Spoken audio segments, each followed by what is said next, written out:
Welcome everyone to our Climate Declarations webinar series. And tonight we have a return guest from Australia, David Spratt, who is with formerly was called the Breakthrough National Center for Climate Restoration in Melbourne, which he co-founded some years ago, along with also the Climate Action Center. He's written prolifically on climate and science-related issues for The Guardian, The Age, Rolling Stone, German publications, the Bulletin of the Atomic Scientists, and many others. And he has an online blog if you'd like to follow any of this work. He writes primarily about climate science, the existential risks, IPCC reticence on the issue, the climate emergency and climate movement strategy and communications. So we're very fortunate to have David back with us again. And for those who might be interested, he spoke to us a year and a bit ago on the seriousness of the climate issue. And there's a video on our Climate Declaration website. And I also want to acknowledge our co-sponsor organizations for this event, including the Wise Response Society, Degrowth Aotearoa New Zealand, Engineers for Social Responsibility, and the Nelson Tasman Climate Forum. Okay, and the topic for tonight's discussion is adaptation. And David, I'll turn it over to presentation from the speaker, and then it will be opened up to a Q&A from the participants. So David, it's yours. Thanks, Jack. Thank you very much. And thank you everybody for joining this call. Jack suggested I talk about this conundrum about the relationship between adaptation and mitigation. As you said, we've been the Breakthrough National Centre here in Australia. We're about to change our name and to a new website, which was supposed to be up yesterday, but it isn't, called Safe Climate Australia. So you'll see that the slides are badged to Safe Climate Australia, and that website will be up in a few days. So thanks very much. I'm just going to share my screen, and I will make the slides available to Jack at the end of the meeting, so other people can obtain them from him.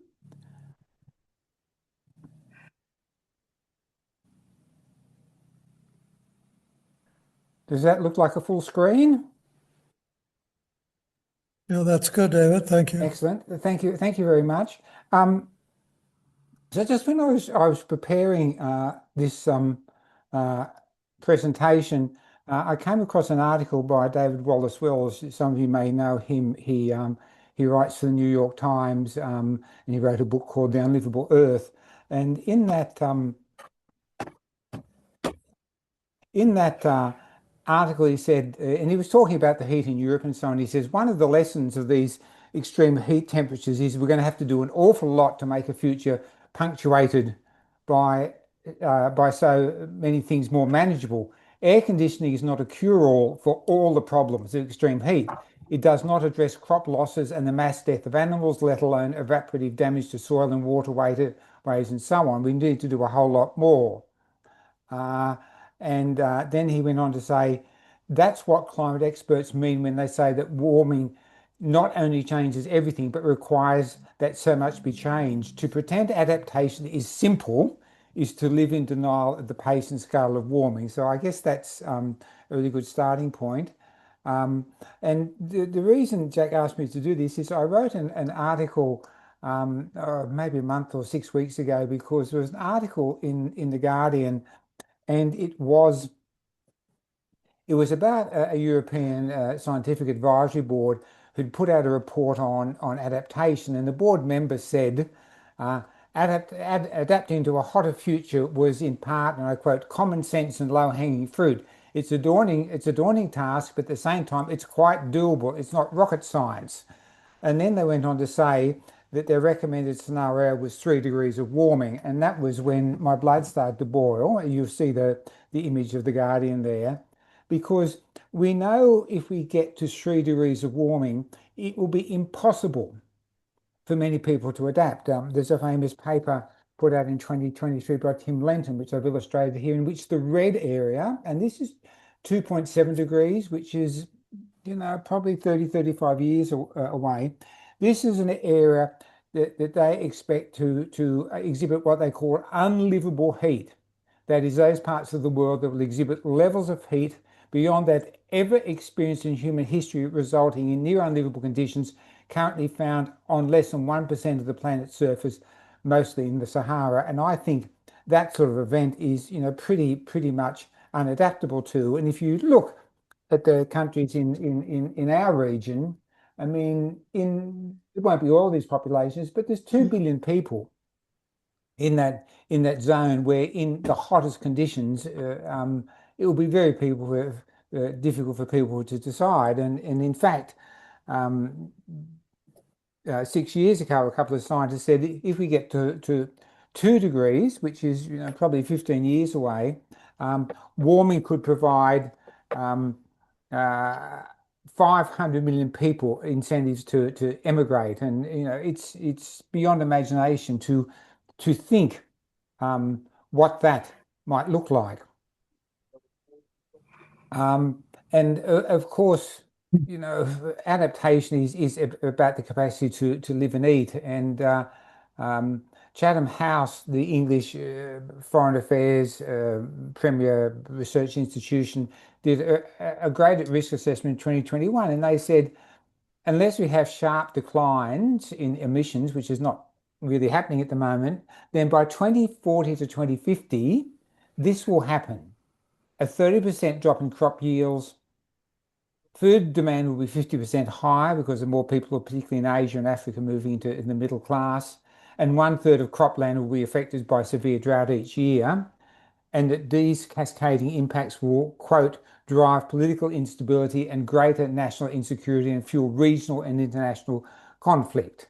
And we can see here this chart, I won't go into it, but it's about the decline in crop yields. The medium brown color is 3 degrees, and you can see there that there's 20 to 30% drops in crop yields as we warm. So this just makes us think about the limits to mitigation, because warming has reached 1.5 degrees, the rate's accelerated, will reach 2 degrees around 2040, but emissions are projected to decrease only slowly. And at the moment, the majority of scientists think we're heading for 3 degrees or more, and that some tipping points have been passed. So that's the mitigation imperative. We have to get emissions down really quickly, or life will become unlivable, particularly for people in the developing world who don't have the economic capacity to adapt. So let me come to the main question on adaptation, and I'm sure you know this diagram about the risk. And the risk it means the need to adapt, which are measures taken to reduce the risks of climate change. And there are 3 things: the hazard, the physical hazard, the flood, the storm, the hot water, the extreme heat, the physical representation of phenomena. The second thing is vulnerability. That is, are there people and structures where that hazard is taking place? Is it a river valley with no houses in it, or is it a river valley with a town in it? And then the third thing is exposure, and that is the susceptibility. Are those houses in the river valley up on stilts? Would they survive the flood, or are they on the flood floor? So there's just the 3 ways to think, to start thinking about adaptation needs.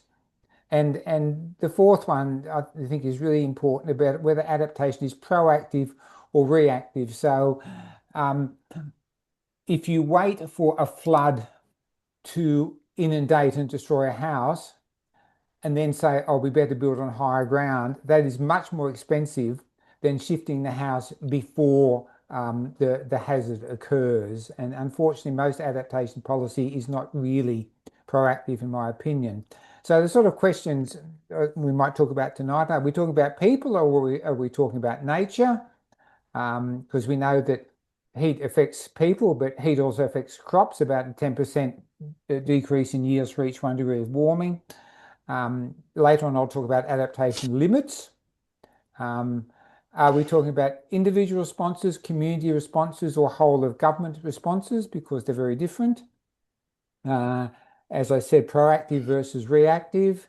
And of course, the question of capacity and equity, because the capacity to adapt really depends on, amongst other things, your income. For example, in Bangladesh, a 1 meter sea level rise would inundate 20% of the land and displace 30 million people. And I mean, how do you think about adaptation in circumstances like that? So, I mean, these phenomena are happening all around the world. This is the Pacific. That was the east coast of the United States. This is a local beach near where I grew up on the north coast of New South Wales, where houses actually fell into the sea and were condemned by the council. And this bottom right is a part of Melbourne where I live, showing that at 2 meters, the sort of areas that would be flooded. So this is a universal thing. And so let me start with the practical example of sea level rise and river flooding. In the long run, and that's hundreds of years, each 1 degree of warming will produce 10 to 20 meters of sea level rise. This is what we learned from history. So the question is, when we adapt, how should we think about how fast sea levels will rise? And we've had in the past records of sea level rises of 3, 4, 5 meters in 100 years. So if you said to me, how should we think about sea level rise? I would say, well, look, new structures, houses, buildings, roads last 100 years. So if you're going to get ahead of the curve, you should not build anything that is less than 5 meters above the current sea level. And of course, that's not the case, certainly in Australia, and I'm sure in New Zealand too. And so we're not thinking ahead. I mean, to say sea levels will be 1 meter and it's okay is a very poor form of adaptive planning. In Australia, we've had river floods, where records have been faster than forecast. So levees have been exceeded because the actual flood was higher than that was projected. So this is another question about sort of what physical metrics do you use when you're thinking about adaptation. And we've had experience here where a council on the mid-north coast of New South Wales tried to implement some sea level rise policy, saying this land around the lakes and the sea shouldn't be built on, and the real estate and developers lobby had a huge campaign to overturn the council decision because they had land they wanted to sell. So this is the sort of struggles that you have, and of course, the people who are saying we should be able to build on it, when they do build on it and it floods, then say you should protect us. So they flip from one side to the other, and as I said. It's being proactive is much more economically efficient than reactive. It's better not to build in a flood zone than to build and have to move. And of course, there's economic limits.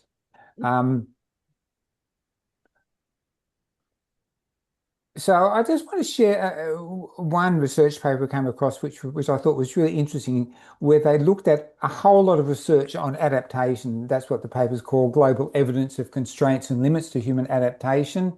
And they reviewed 1,700 studies on human adaptation responses. And they talked about two things, the constraints, which is the things that make adaptation harder. And they can be things like the money, the governance. I mean, in some states and societies, the government is probably not in a position to do it. Institutional constraints. I mean, for example, is it a local government issue? Is it a national government issue? And those sort of things. So they were key challenges. But then, as well as constraints, they said there's another thing. There's limits. And the limit is the point at which adaptation can no longer provide security from the risk. So if you think of low-lying Pacific states, I mean, there is a physical limit, which they're reaching now, where once the sea level rises, in the case of Tuvalu, even 1 more meter, it's not possible to adapt because the land will be either underwater or salinated. And those limits can be hard limits, which are absolute and unsurmountable. That is, you can't adapt to the circumstance. The hazard is overwhelming, and the same is true of extreme heat. I mean, we know in the northern part of Australia in 40 years' time, it will be too hot for people to work during the day outside during a heat wave. And of course, then there are soft limits, which they say are a range of other factors which make it harder to plan and implement adaptation. That is, does the government have the money? Does it want to spend it? Where should it be spent? Brawls between different levels of government, and so on. And even in some societies, sort of gender and cultural norms about can we shift or should we stay there. So they said there are constraints, but there are hard limits which really can't be overcome. And what their research found was that in all the articles they looked at about adaptation, only a quarter of them talked about those limits. Which is a problem because it means the other three quarters were talking about adaptations if there weren't limits. Most of the studies did not provide detail on how the limits might be experienced. And I think this is really important for all of you in the discussion we're having. Individuals in civil society at local scales show great evidence of already experienced hard and soft limits relating in increasing loss of income and assets and eroding adaptive capacity. I mean, I won't talk about New Zealand because I don't understand as well, but in Australia, the consequences of floods and bushfires and so on is that people often adapt the economic capacity to rebuild, for example, or to build to a higher standard. And they also said that non-government adaptation, that is at the local level, may reduce some risks, but they're unable to prevent all the climate-related risks. So I think they were just some really important understandings from that study. And of course, there's the equity question, and I came across this the other day, where they're showing in various parts of the world, this is by income levels. So this is the lowest 20%, and this is the highest 20%. You can see in East Asia and the Pacific that the estimated use of air conditioners is very dependent on income. Not so much in Europe, but in sub-Saharan Africa, really noticeable. I mean, amongst the most affluent 20%, a third of people have air conditioners. When you get to the middle, it's only 5%. So that's the equity issue. So some questions that I was thinking about, we might want to think about is, what's the timeline for adaptation? Are we talking about, the next 10 years, the next 100 years? How much warming? What are the priority hazards? I mean, one thing the insurance industry has done in assessing the vulnerability of property and increasing insurance premiums, which is in Australia here, some premiums have gone up by a factor of 4, is that the insurance industry in some ways is pointing to what the hazards. In the Pacific, it's obviously sea level, storm surges, cyclones in oceans. In Australia, we have inundation, but also extreme heat, wildfire, water, and drought. So the hazards are different everywhere. And how do we respond to them? With sea levels and inundation, is it levees? They work to a certain point. Do you lift buildings? Or what you really have to do in the long term is have a policy of managed retreat, of simply saying, drawing a red line on a map and saying, these areas we simply cannot defend and we cannot allow any more planning development in them. For extreme heat, what's the response? Well, obviously energy efficiency, making buildings insulated better, electrifying them, providing heat pump cooling.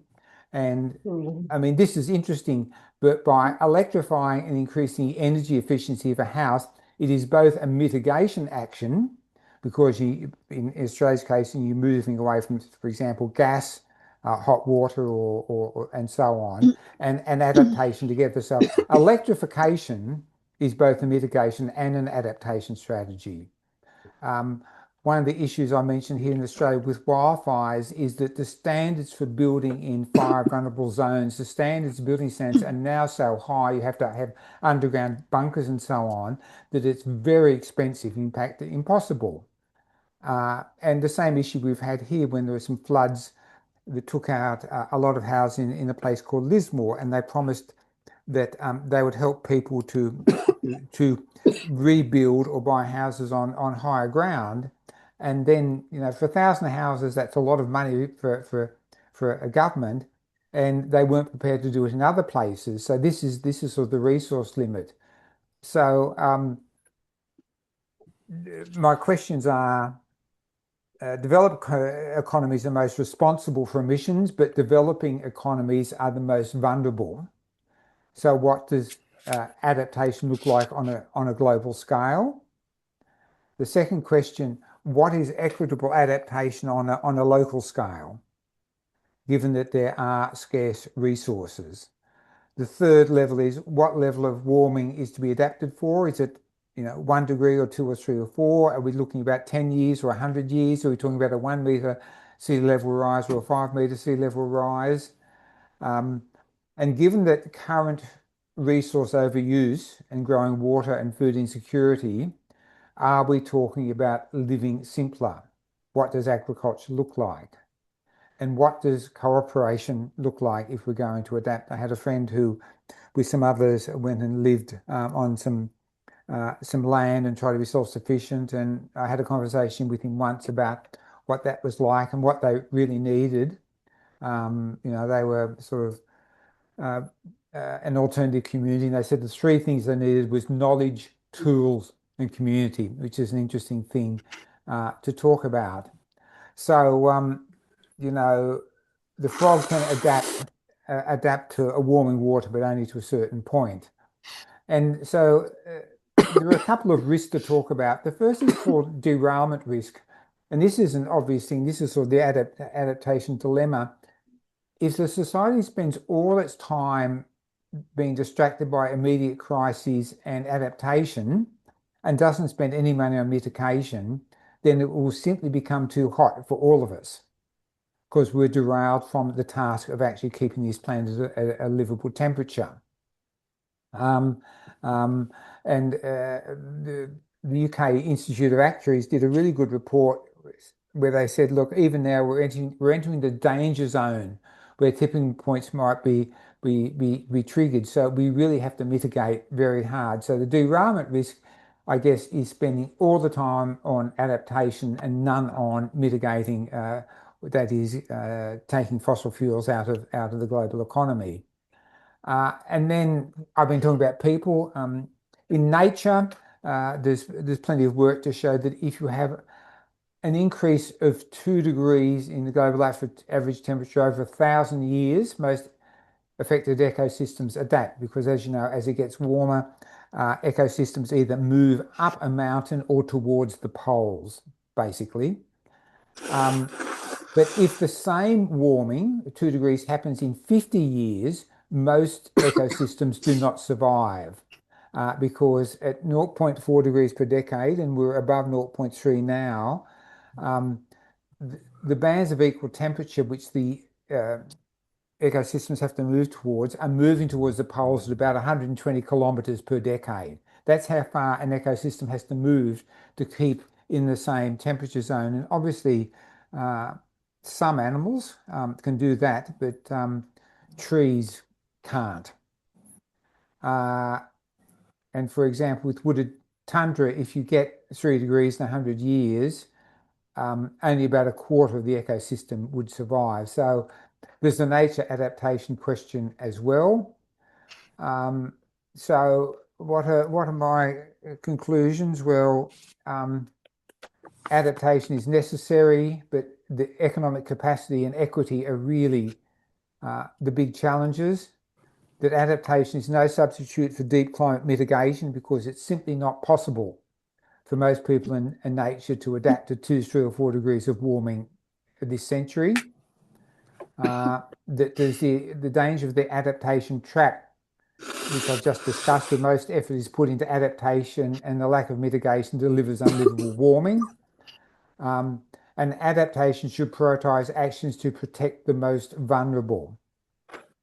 And that's it. And my email is there, Spratt, Spratt .d at gmail.com. Spratt.d@gmail.com if anybody would like to correspond. And as I said, I'll sure I get the PowerPoint to Jack. And thanks very much.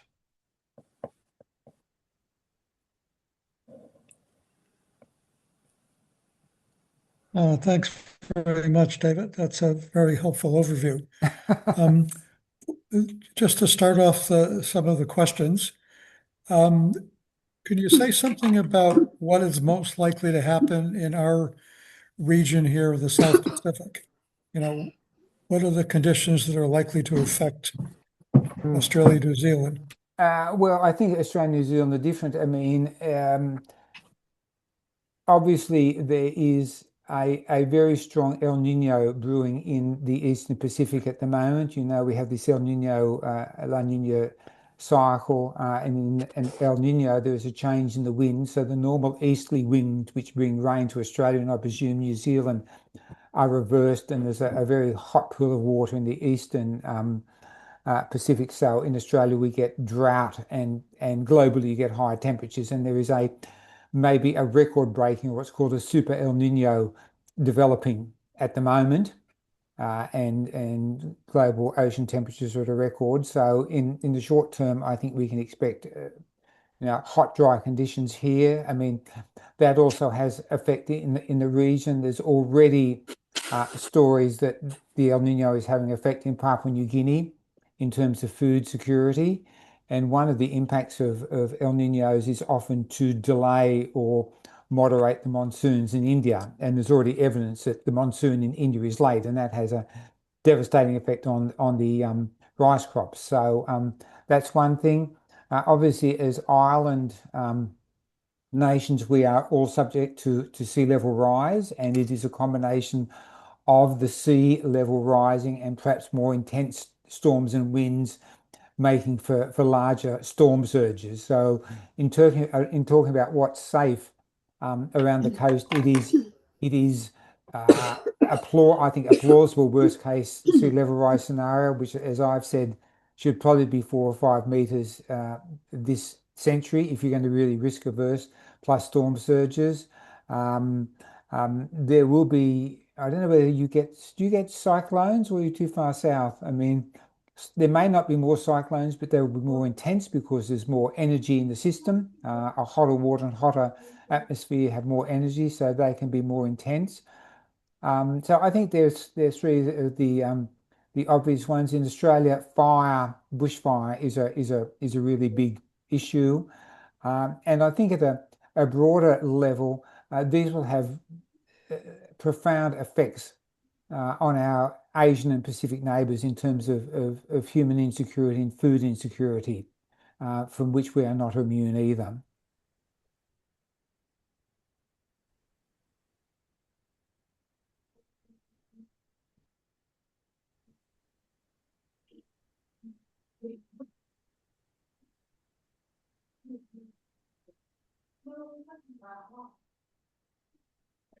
I can't hear. Sorry, no, I've been having trouble with our bandwidth here. Can you hear me now? Yes, thank you. Yeah, no, thank you. It seems like more storms in this area is something that we need to expect.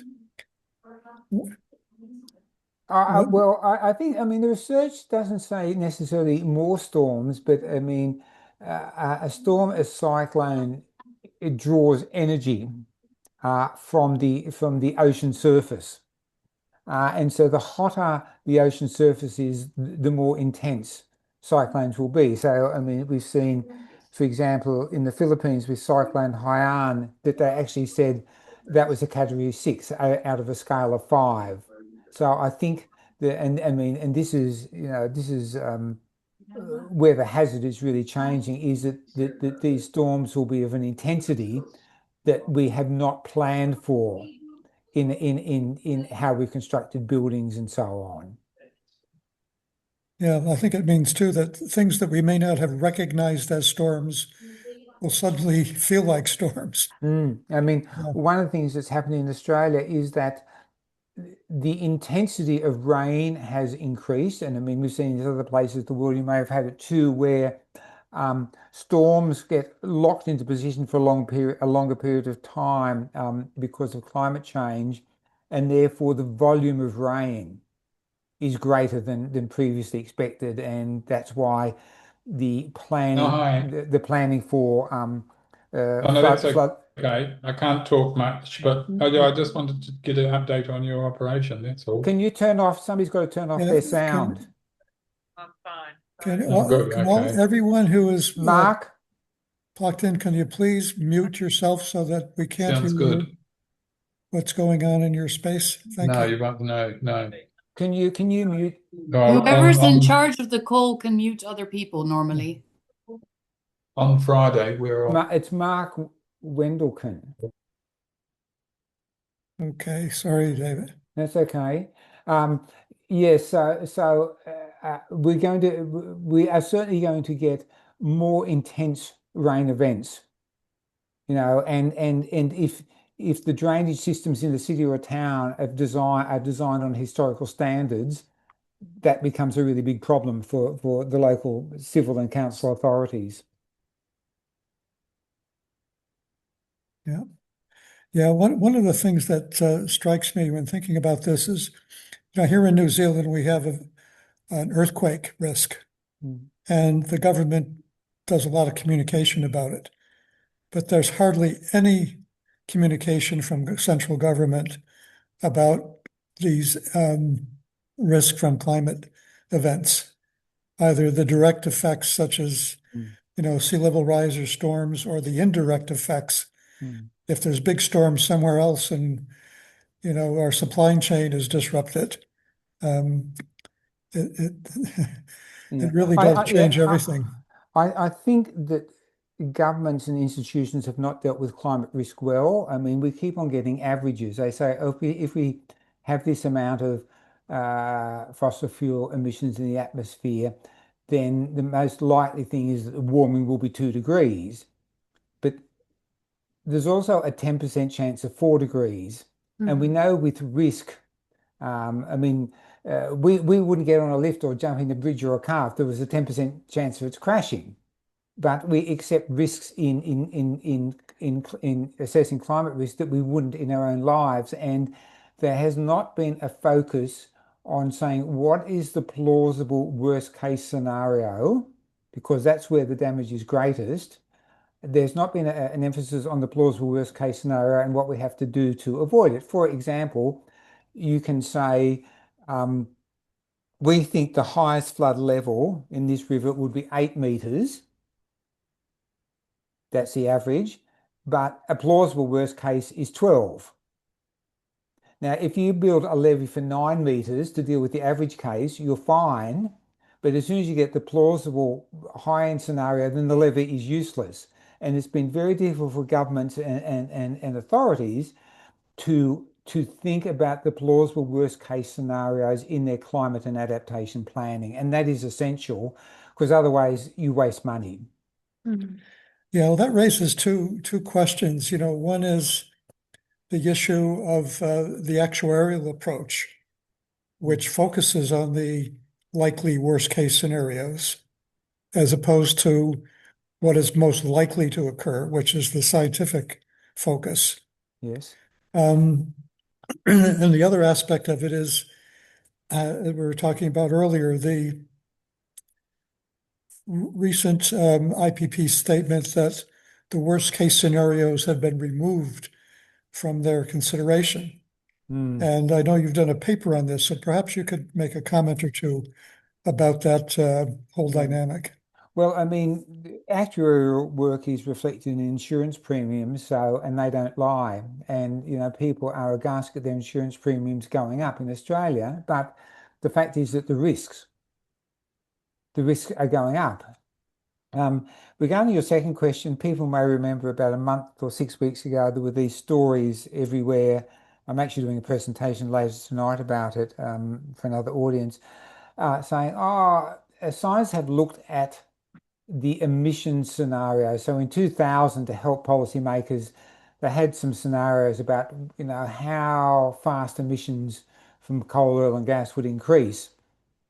And uh, um, they had 5 scenarios from high to low about future emissions. And then they came back more recently and said, well, emissions aren't tracking on that high-end scenario, so we won't use it in the future.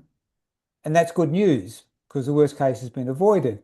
But in fact, if you didn't look at the emissions, and I've written a blog about it, which Jack, you can send the link around because it has the charts in there.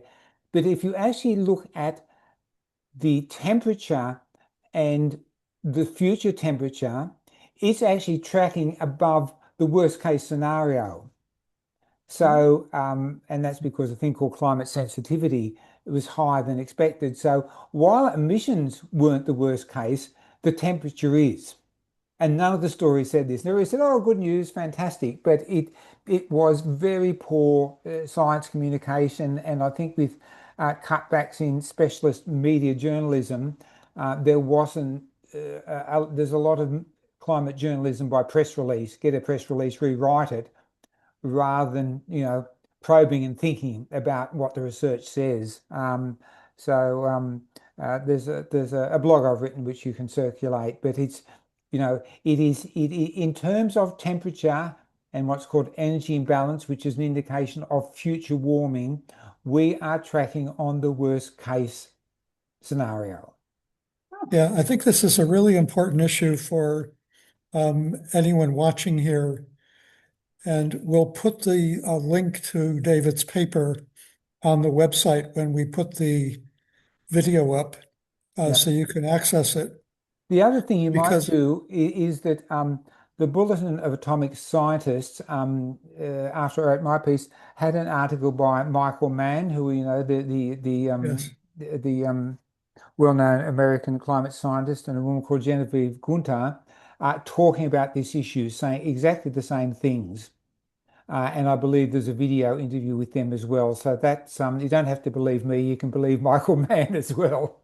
Well, it's good to have multiple sources. Indeed. Yeah, because I really wanted to emphasize this for people watching, because our climate minister here in New Zealand recently wrote a letter to all the councils across the country, telling them that their planning for climate issues had to specify which scenarios they were working toward, and that they should eliminate the worst case scenario.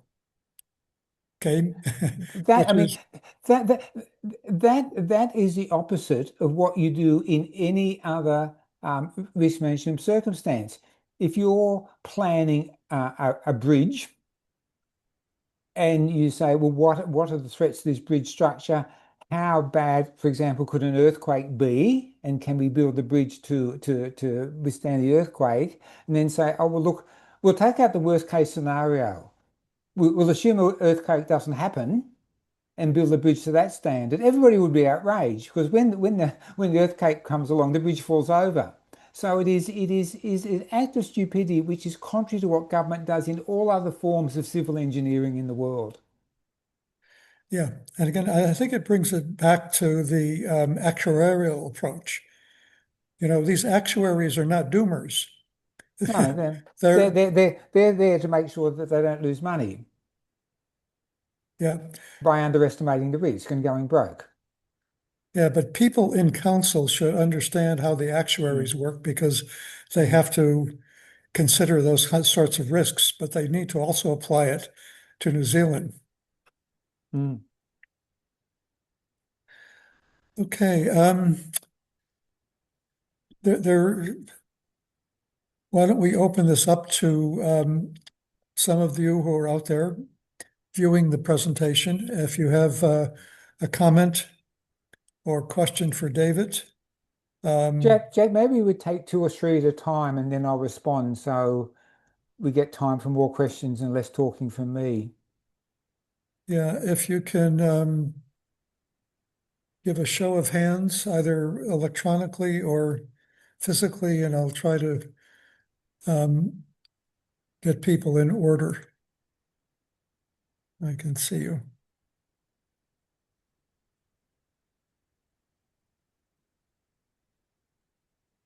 I know there was a question that somebody sent through the chat, had to do about the relationship between sea level rise and temperature increase.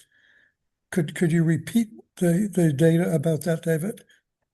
So the best guide to the relationship between temperature and sea level rise is our climate history.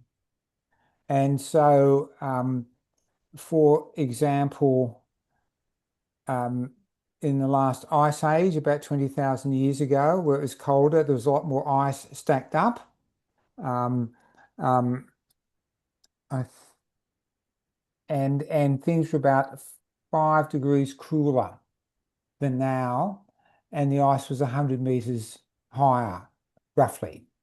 On the other hand, the last time the world was free of ice was back when temperatures were about 4 degrees hotter and the ice was 70 meters lower. And so that history shows that in the long run, and the long run can take hundreds to thousands of years, but in the long run, history shows us that each 1 degree of sea level rise, 1 degree of temperature will produce a change in sea levels of 10 to 20 meters, which is never spoken about. And so the policy relevant question in some ways is, well, how much could happen in 100 years? And there are instances in the historical climate record of 3 to 5 meters in 100 years. I'm not saying that would happen, but that's what the history tells us.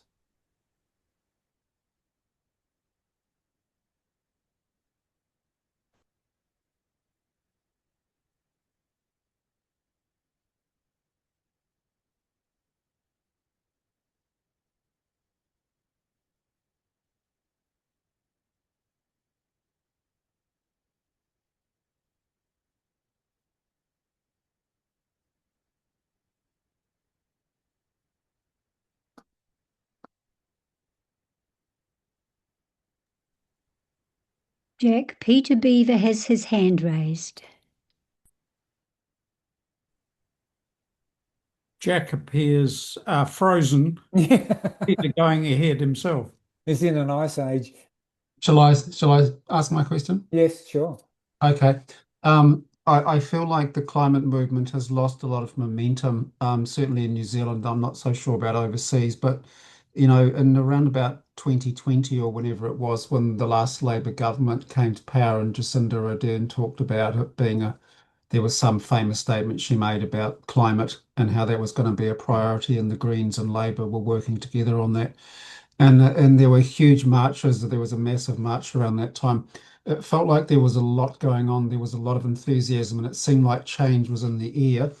And here we are in 2026. It seems to have all kind of dissipated. Do you feel the same? And do you I do you think have any that feelings about what's caused that? yes, I think that's true, and I think that's true internationally. I think there are several causes. I mean, one obviously is the phenomenon of the US president and the rise of more authoritarian politics in various places around the world. We've seen Hungary and Argentina and so on, and that form of authoritarian politics, for some reason which I don't altogether understand, seems to be linked to climate denial. And I think that's a material factor. I think that the rise of Greta Thunberg and Extinction Rebellion really put a lot of energy into the movement. Certainly in Australia it did, with the student strikers and so on, and that wave has sort of burst a bit. I think from a personal point of view, I think the movement has been too locked into regulatory processes. I mean, for example, going to these COP conferences every year, these international climate making policy conferences where every petrostate has a veto on the outcome, and no good will ever come of any of those conferences. And so I think there is false hope been given by devoting large number of resources to those to those forces. I think the sort of pressure of the war in Ukraine and other things has also taken the focus off things. And to be honest, I think at a government level, I mean, there was a time when they thought this was all doable in a pretty much business as normal mode. Yet we can do this net zero 2050, which was bullshit, but you know, it was a number. And now it's being realised by people in government who do have their eyes open, and I'm not sure how many of them there are. I mean, there are certainly in Iceland and northwestern Europe, with the likely failure of the Atlantic circulation, their eyes are wide open. They're talking about existential risk, but in most places, I think it's become too hard for governments because they're not prepared to think that this is actually the greatest threat to the future of their nation, their people, and it requires them to make climate the first priority of climate and of economics and politics, which it does, but there's an unwillingness to grasp that because that would require leadership. Can I ask what you would do instead of those things? It's a good answer, I thought. Well, look, I mean, we've had an interesting experience here where some recruiters, and it's a sign of the times, where some retired intelligence and defence chiefs put together an organisation and lobbied the government to do something we'd never done before, which was the climate and security risk assessment. So not talking about climate in terms of, you know, trees and nature, but in terms of human security. And the government got a report and it was produced and it was very strong. We know that unofficially. And the day it was given to the government suppressed it. So the intelligence agency's assessment of the future risks to Australian human security and security in the Asia region was suppressed by the government. So even those members of parliament who are on foreign affairs and environment policy committees are not aware of the risks that we face. And I think that's a major problem because you know, it's happening in here, it's happening in the Democrats in America, where people want to talk. There's a conscious decision amongst a left liberal political class to talk about renewable energy and not talk about future climate impacts. I mean, in Australia's case, it's because we're a petrostate in terms of our oil and our gas and coal exports, and they look hypocritical. But I mean, for example, our climate minister is the president or facilitator of the next COP. And there was an interview last week where he said phasing out fossil fuel exports is not on the agenda of the next COP. So I think there's this deflection, and I think it's really important that we come back to the sort of discussion that we've had today, and not be distracted by we all love batteries and panels, because we do. But it's a Jekyll and Hyde thing. If you have panels and batteries, but the petrostates keep on going, we're still all dead. And I think the climate movement and activists have been seduced into being a cheer squad for renewables too much and have not spent enough time on the real risks and threats. Thank you. Amen. Okay. Now, thank you, Peter. Let's give someone else an opportunity here. Beverly, you've had your hand up for some time. Thanks, Jack. David, I'm not really asking a question as much as questioning the map you put up, which is very interesting. And I noticed some countries that are highly populated, quite close to us, both us and yourselves, Indonesia and the Philippines, that look like they're covered in red. Yes. So we have a situation coming down on us, and as you say, politicians are putting their heads in the sand about it, of mass migration of hundreds of millions of people. Can you tell us approximately what time frame we've got to prepare for that?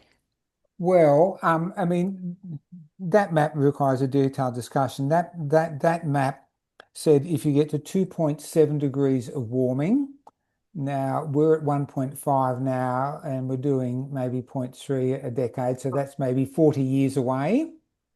Now, before then, there'll be smaller parts of that map, but we take that map that said in 40 years, These are those areas in the hottest part of the year. I mean, it's not all year, but in the hot extremes, these places will be unlivable. That is, if basically you can't be outside, you certainly can't work, you can't be an agricultural worker. You can probably work in a coal mine in Australia if you're in an air-conditioned cabinet, but that for normal life, it will be too hot. I guess it's the sort of thing we've seen in Europe, in France. Remember, back in 2003, there was an extreme heat event in France, and it was in August, and annual holidays. A lot of people had gone to the coast and left their grandparents and parents in Paris, and 70,000 people died in Europe in that summer. And that was 20 years ago. And they said this will become more common. So, I mean, it's not that everybody will die in that red area, but in the extremes, if you are not protected, and in a lot of those areas, there is not the capacity to have the sort of protection you need. I mean, we in this country, in yours, can have well insulated houses and air conditioning. And I mean, I lived in Melbourne in 2010 when we had a 47-degree day, and that was extraordinary. I mean, all my vegetable garden died in an afternoon. The beans cooked on the vine. Deciduous vines dropped their leaves in the middle of summer and didn't come back for another year. And you couldn't go outside, and we huddled in one room with an air conditioner, the three of us and a dog, and it was fine. But I mean, these are extraordinary things that do not allow normal life to continue.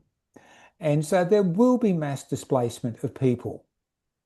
In fact, there's been some good work done in Australia by a strategic analyst saying that they think Indonesia, for various reasons, is one of the most vulnerable countries. Partly because it's a very large population. It's right in the mid path of El Nino conditions.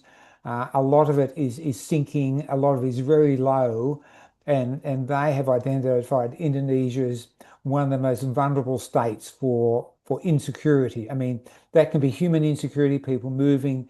I mean, another example is rice.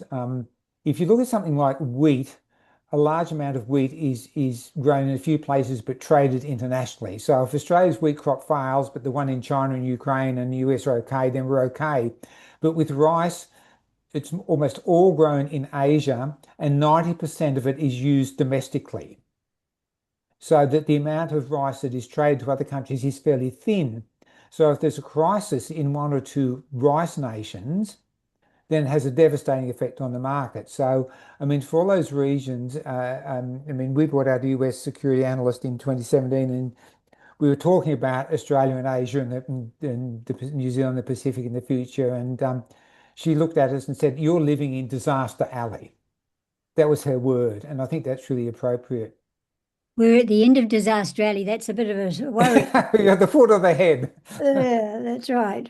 Thank you very much for that. But it really does say that mitigation is the only way. Adaptation is a bit of a lost cause. We've just got to mitigate.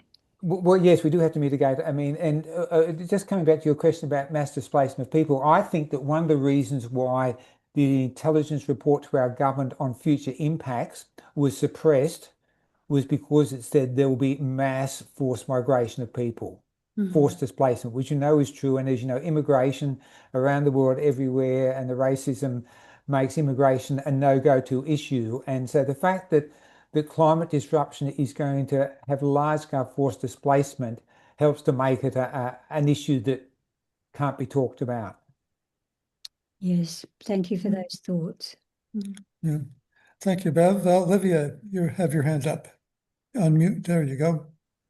Hi, yes, thank you. I'm afraid I missed a bit of the beginning of your talk, so perhaps my question is slightly erroneous, but I was just wondering if you had a magic wand, given we need to kind of technically both mitigate and adapt at the same time, and of course there are only limited resources, how would you split it? As in, say you had $100, how much would you spend on mitigation versus adaptation? Well, Yeah, that's a question you can't answer really, without somebody being offended. We are now at the point where it is almost too late. We are at 1.5 degrees. We're heading towards 2 degrees. I mean, for example, um, if you've been following the literature, there's a huge screen called the circulation called AMOC, or the Atlantic Meridional Overturning Circulation, which takes, it's also known as the Gulf Stream, which takes huge amounts of heat from the Caribbean up the US coast and into Northwest Europe. And now the researchers are saying there is a risk that by 2050 that will start to slow, and with 100 years it will stop.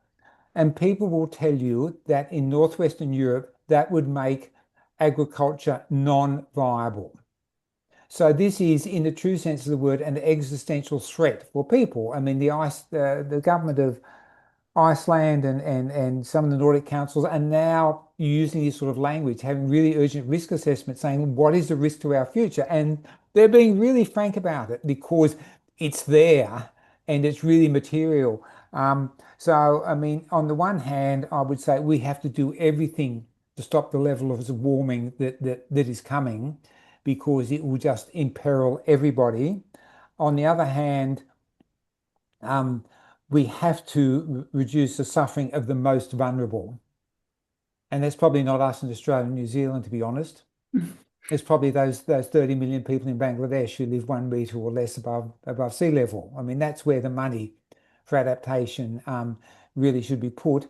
I mean, I think the other thing I would say is that, a long time ago, I wrote a book with a friend called Climate Code Red, The Case for Emergency Action, which said, this is an emergency. This requires the level of response that we have when something threatens to overwhelm us, as COVID did, as wars do. And in those times, you don't say, how much will the war cost? You just say, we will spend what we need to spend and sort this out later. And in a wartime, as you know, of our parents and grandparents' generation, there was a certain restraint in consumption, and we didn't do some things. We didn't fly halfway around the world for somebody's 21st, there was a certain simplicity of things. I think governments have to lead a conversation about us doing what is necessary, not what's easy, and spending a lot more money and making sacrifices to do that,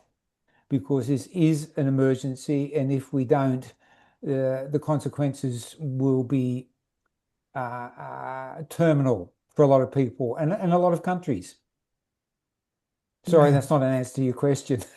No, that's grand. I mean, I guess this is always the problem with the things that are slow and difficult to see. I mean, with COVID, it was hard because you can't see a virus, but you could see the number of people dying. But every time, there's a flood or a fire, people are like, oh, there's climate risk, and then it goes away again. And it still feels like this long creeping thing in the future. And that's what's making it so hard to mobilize the same kind of action as we saw with COVID, because it still just forever feels a bit like tomorrow's problem. Yeah, Tomorrow and does that's the come. problem. I mean, I guess it's a bit like how much money do you spend on the health system fixing people up, and how much money do you spend on preventive health, because that has good outcomes further on. Because adaptation is a form of And it's preventive health. cheaper in the long And run. it's cheaper in the long run. But if you spend all your money on preventive health, then a lot of people die because there's no hospitals and beds and so on. So it's not the same, but it's that sort of dilemma, that sort of policy Yeah, and I dilemma. think I would suggest we also need to be thinking hard about what we can do without spending money. Because any Absolutely. money you spend is feeds the system. Yes. Okay, let's hands up here, Leslie and Budyoung. Go ahead.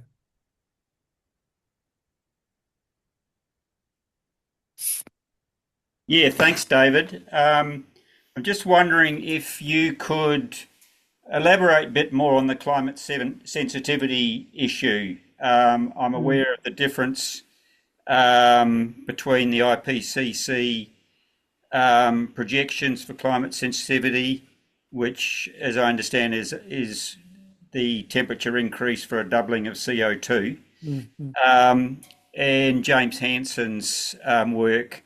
I mean, he's recently putting stuff out, I think around 5 degrees, somewhere in that area, compared to the IPCC about 3. Thanks. Um, this would be a good 2-hour conversation, but time is short. So the question of when you've got a certain amount of emissions, how much temperature will rise as a consequence of those emissions is called climate sensitivity.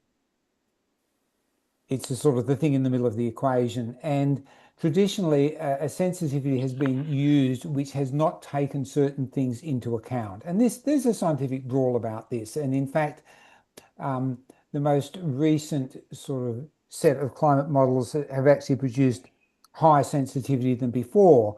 So what that means, for example, and this is why we had the problem with the story about the emissions in the worst case scenario, you said, we've got X amount of emissions and this is going to produce 2 degrees of warming. But if sensitivity is 50% higher, it produces 3 degrees of warming. Correct. And so when those scenarios were in 2000, the climate sensitivity was lower than would be used today. So that's why less emissions has produced more warming. And I mean, Jim Hansen's been my inspiration for 25 years. I mean, the former head of NASA climate science, the sort of godfather of modern climate science in some ways. He has produced very convincing evidence that it is bigger than it used to be. So we're going to get more warming for what we do in terms of emissions. And I think that's absolutely true. And one of the things is that in climate science, we keep on discovering new things. For example, we've had this recent burst of warming, in 2023, 4, 5, we got to 1.5 degrees. In 2023, scientists said they were gobsmacked. How could it be so hot? And then the research came out which showed that reduction in sulfates in the atmosphere had reduced the cloud cover, which was providing us with some cooling. And that wasn't well known before, so you can't blame the science. The fact is we just learn more. And I think as we learn more, we're understanding that climate sensitivity is higher than we previously thought. And hasn't been well represented in models. And so that's part of our dilemma, that the problem is worse than we thought 20 years ago. Yeah, well, the problem we have here in the region, I'm in Marlborough in the South Island. So our council's just got our local body council just got a report done on sea level rise assessment, and they're using sea level rise of 1.5 metres by 2030 or 2040. Sorry, 2130 or 2100, yeah. And therefore making their assessments of what they should do based on that, when in fact if climate sensitivity is 50% higher, they could well be looking at that by later this century. Would that be correct? Yes, and this is a very fraught issue because it's a question of expert opinion. How much is sea levels going to rise? I mean, in 2007, an IPCC report was coming out that was terrible on sea level rises because the IPCC had said that Antarctica would be stable for 1,000 years. And in fact, we had a paper in 2013 saying that some West Antarctic glaciers have already passed their tipping point. So it was way out. And Jim Hansen in 2007 wrote a great paper, it's still available, called Sea Level Rise and Scientific Reticence. And he just laid it all out before the IPCC report came out. And he said the IPCC is saying under 1 metre by 2100. I'm saying 5 metres. And then I think in that paper, he said, I will bet $1,000 to a donut that my 5 metres is closer to the mark than your 1 metre. So, that debate's been going on for a long time. Right. Thank you. Yeah, another issue here too is we have to keep in mind that the global heating or the aerosol effect is masking an additional 0.5 degree of warming. So one could say we've actually hit 2 degrees, but 0.5 degree is masked. Yes. And with cleaning up the aerosols from certain kinds of factory emissions and so on is making the air cleaner and healthier for people's respiratory systems, but it's contributing to the additional heating. What Jim Hansen called our Faustian bargain. Jack, maybe we do another 3 questions and then I probably have to be out of the call. So if that's reasonable. Sure. Additional questions here? Don't see any other hands up. Maybe I get an early mark. Paul Bruce had his hand up, Jack. Yeah, Paul? Bruce, Paul. or Paul Paul. Bruce. Yeah.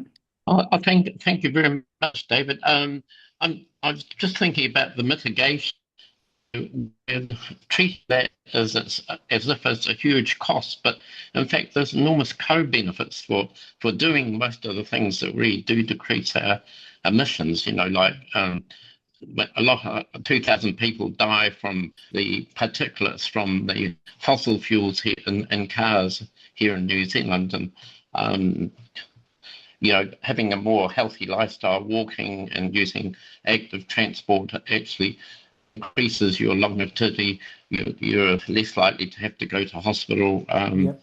So just and being more focused around your local community, you know, having a garden and sharing meals with other people means that you are less likely to have mental health issues. So there's lots of co-benefits. It's not necessarily a costly thing to do. So No, I mean, climate mitigation, as you say, is a preventative health issue or a public health issue as well, and so is not flying. I mean, flying from our part of the world to London and back is equivalent to 10 tons of carbon dioxide per passenger, which is more than you and your car and your house will use in a year. So, I mean, when we say, you know, we don't have to spend money, sometimes we can save money. I mean, that is a really classic example.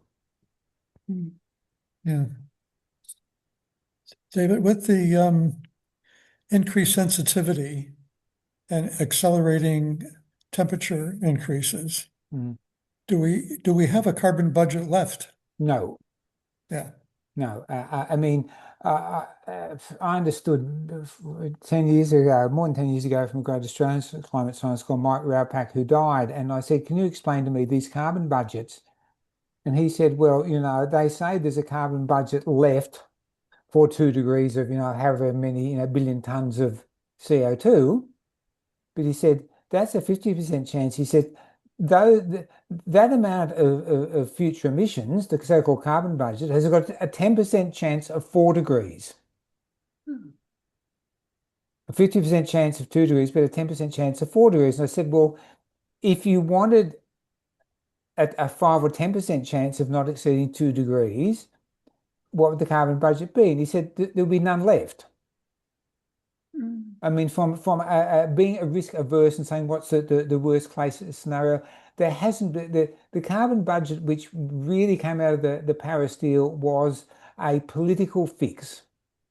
And it talked about carbon budgets and overshoot and, you know, bioenergy and capture and storage and all this stuff to try and make an equation work that was never going to work. And you know, I did write some stuff about this. There hasn't been any carbon budget left for a long time. And when people say to me, when do we need to get to zero? I simply say, it's a one-word answer, yesterday. And that is literally true. We are over budget now. We are heading towards levels of temperature which many people cannot adapt to. There is zero carbon budget left. And I think that's a really fundamental point that policymakers have a lot of trouble with. Yes, and this, of course, is only one of the existential risks we face. And the likelihood of continuing on this trajectory is very likely to lead to societal collapse on a massive scale. If people are interested, the new website will be out in another week. I wrote a thing or a year ago, just looking at all the science and arguing why we're heading towards collapse. There's 30 or 40 pages. I mean, I think I'm not a doomist. I don't throw up my head and go, oh, I've got to go bush with my barbed wire and shotguns and wait for the end of time, because that's a delusion. It's not going to work.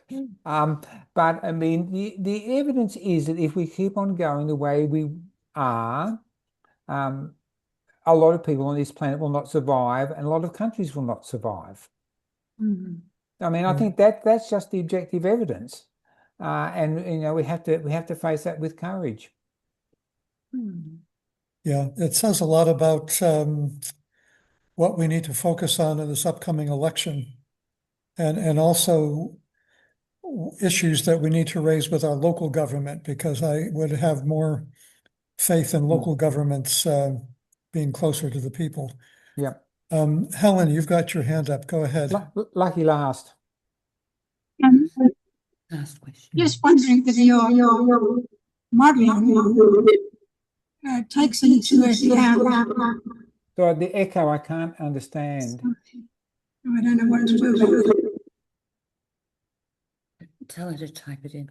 You've got your sound off. You've got your microphone off. She's unmuted. She's unmuted herself, but try again, Helen. Does your modelling? No, I'll have to type it. No, there's a terrible echo, unfortunately. I'm not sure what the reason is or what we can do about it. It's because you appear to be in the call twice, Helen. I think that's what's causing the echo. Close down one of your windows, it might help. Can you try that, Helen? Close one of your windows? Yes.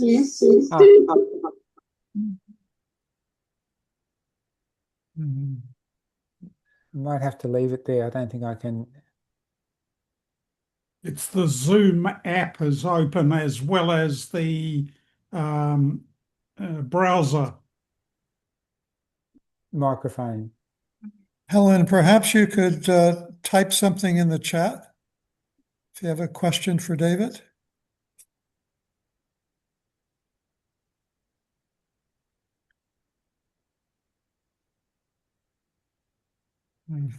David wants to. We may not get there.